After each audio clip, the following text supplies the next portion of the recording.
السلام عليكم. أهلا بكم في عالم التطبيقات. لو أنت مهتم بالجديد والمفيد في عالم التطبيقات، تقدر دلوقتي تشترك في القناة وتفعل الجرس عشان يوصلك مننا كل يوم جديد ومفيد في عالم التطبيقات، ونقدر نشرح لك كل التطبيقات اللي تهمك في حياتك، سواء كانت تطبيقات محلية أو تطبيقات عالمية، زي تطبيقات العقارات، تطبيقات السيارات، التطبيقات اللي بتسرق بياناتك وبتستنزف حساباتك، وكمان تطبيقات التعارف. النهاردة هنتكلم عن تطبيق فيجن فيو تي في. التطبيق ده هيدخلك لعالم الرياضة والترفيه. تقدر دلوقتي بعد تحميل التطبيق ان انت تحصل على منصة بث جديدة تماما من افريقيا.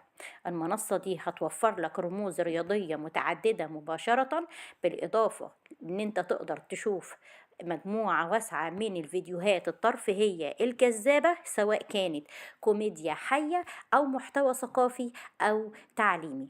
دلوقتي هتقدر تشوف رياضة ومؤتمرات وتحليلات ومشاهدة لايف مباشرة ليها.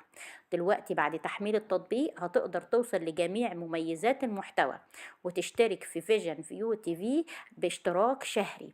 الاشتراك ده بيتجدد تلقائيا داخل التطبيق، وبتختلف أسعار الاشتراك حسب المنطقة، وبيتم التأكيد قبل الشراء في التطبيق، والاشتراك بيتجدد تلقائيا في نهاية كل دورة. دلوقتي هتقدر تدفع جميع المدفوعات الاشتراكية على التطبيق أو المنصة من خلال حساب جوجل بلاي، وتديرها ضمن إعدادات الحساب بعد الدفع الأولى.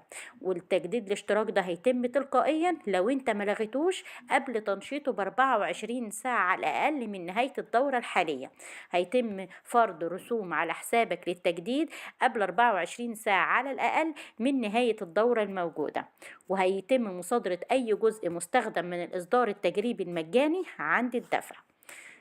التطبيق ده مساحته 18 ميجا بايت، وحجم عمليات التنزيل ليه أكتر من 100 ألف عملية تنزيل تمت للتطبيق لحد الآن. أتمنى أكون وصلت التطبيق بشكل سهل وبسيط، وياريت بعد تحميل التطبيق كل واحد يقول رأيه في التعليقات، سواء كانت تعليقات إيجابية أو تعليقات سلبية. ولو انت شفت الفيديو ده بعد فترة ولقيت فيه اي تجديد او تعديل او تحديث حصل للتطبيق، بلغنا بيه عشان نعيد التطبيق مرة تانية ونعمل لك فيديو بيه ونوصله لك بشكل افضل واسهل واوضح. اشترك دلوقتي في القناة وفعل الجرس عشان يوصلك مننا كل يوم جديد ومفيد في عالمنا، عالم التطبيقات. او اتواصل معانا بأي استفسار أو مشكلة على صفحتنا، صفحة مراجع برامج الموجودة على الفيسبوك. اشترك دلوقتي في القناة وفعل الجرس عشان يوصلك مننا كل جديد.